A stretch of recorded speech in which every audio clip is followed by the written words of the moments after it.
This is floor block. You are going to need your 2 yoga blocks like you used for modified floor block, but this is more active and we do have a slightly different setup. The rest of your body is doing exactly the same as it was before, but your hands and your arms are different in comparison to last time. So we've got the blocks on the medium way as we did before, but this time we are putting them in alignment with the shoulders. So this is going to be narrower than most people think, and the blocks are going to be parallel. This is not shoulder width apart, this is shoulder width apart. So it's only going to be like maybe 2 fists distance apart. We are going to put our hands into golfer's grip, which I'm going to come and show you here at the screen. This is golfer's grip. So it's not a fist, and it's certainly not weak floppy hands like this. We are super active up until that first knuckle, the fingers tuck into the hands and the thumbs stay extended at this 90-degree angle. You will very likely find in this exercise that your thumbs want to go like this and that your hands want to go like that. It's okay, but I'm just going to keep reminding you to stay tight in your hands, because how your hands work here will dictate how much change you get through your arms and through your shoulders. Oh, I've got paint on my hands, I've just realised. So just be wary that your hands are going to want to get floppy. We're really trying to keep them strong. This is working on the function of our hands again. So our hands are in our golfer's grip position. We're going to keep our feet in that pigeon-toed position, legs relaxed. We're going to put our elbows and a bit of our forearms onto the blocks in front of us, which remember are parallel with the shoulders. Ignore my head here because I'm talking to you, but you're going to put your head down on the floor in exactly the same way that you did before. So you guys tilt those heads down, your body stays relaxed, but we're going to be super active through your hands, your arms and your shoulders. So I'm just going to talk you through the cues with my head up before I do the exercise myself. So a little bit like when we did the arm rotations and other exercises, I want you to drive your hands away from your body. So you're really trying to lengthen your arms forwards. I want you to imagine that someone's pulling your hands and really like pulling you from that direction. And then at the same time, what you're going to try and do is pull back and down through your shoulders. So you might notice that your yoga blocks like lift up slightly on a diagonal. That's all right. That's probably a very good indication that you're pulling back and down through the shoulders. So the same muscles that we just woke up when we did those modified floor block rolls, you are going to use those same muscles to pull the shoulders down away from the ears. So we have a driving forwards of the hands, we have a pulling back and down of the shoulders, and that might be enough for you. So that in itself can be a lot of work. If you're really weak in those mid-back muscles like I am, it can feel very shaky and hard work even trying to do that. But what you can also try and do, if you feel like you've got enough movement through that upper arm backwards, you can try and rotate the upper arm out to the side. So this is external rotation of the upper arm too. With that rotating out to the side, it's not just your hands turning out to the side and you bending your wrists, because if you're doing that, you're literally just bending your wrists. What we want to feel is that you're creating that type of movement. So it's coming from the shoulder, this external rotation. But your priority is drive the hands forward, plug the shoulders back, and then when you feel like you've got that plug in the mid-back, that's when we can then try and do this external rotation. But the pulling back and down of the shoulders is the most important thing.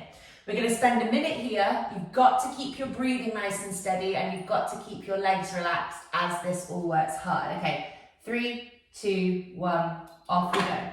Hands tight in golfer's grip.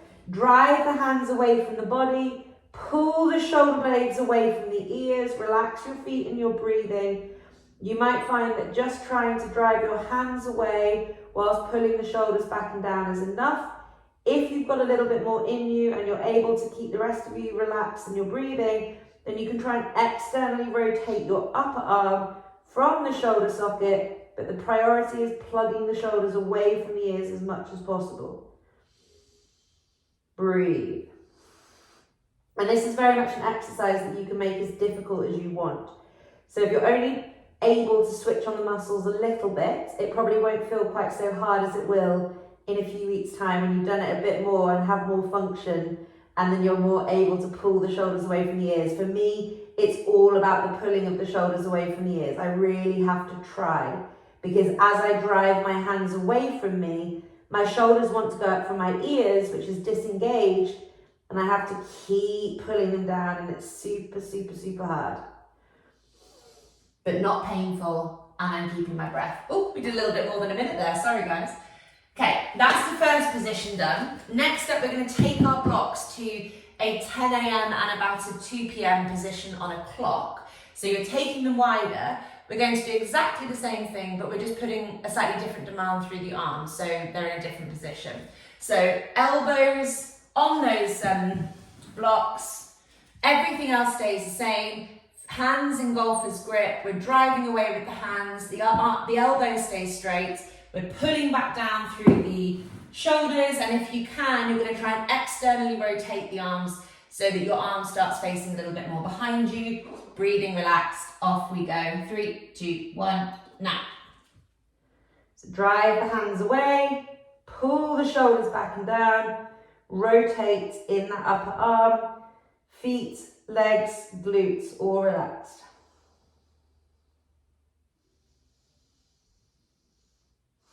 Keep trying to pull the shoulders away from the ears whilst driving the hands away from the body. I'm getting a wobbly right arm right now.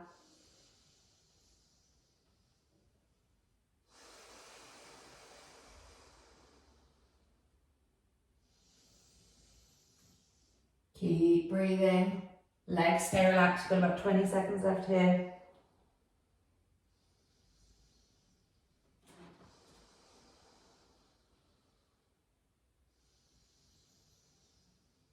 Keep the hands tight, extend the thumbs up to the ceiling, drive the hands away, pull the shoulders back and down.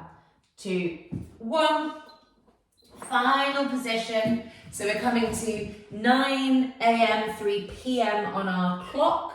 Same thing goes. So having the forearms or the elbows on the blocks, we're going to drive the hands away. When I do it in this direction, I like to have my thumbs facing forwards in that tight golfer's grip to start with.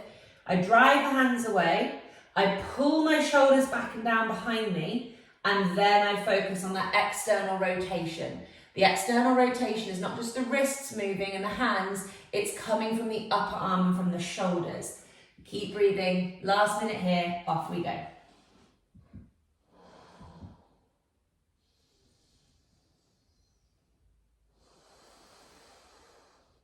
Fingers tense into the hands, thumb extends away. There's no bending at the no bending at the wrists. The hands are long, away from the shoulders. The feet, the legs are relaxed. Head is relaxed. Jaw is relaxed. Breathing is relaxed. This is all about the shoulders and the arms. Keep driving the hands away. Pull the shoulders back and down, and then rotate the arms up. 20 seconds left.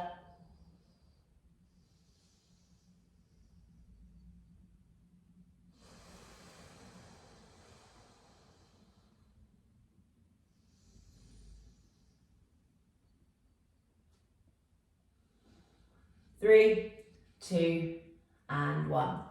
And relax off. That was floor block. Stretching off the hips, balancing off the rib cage, opening up the chest, but strengthening those all-important upper mid-back shoulder muscles that are weak when we have rounded shoulders. So that should have been quite a tough one for most people.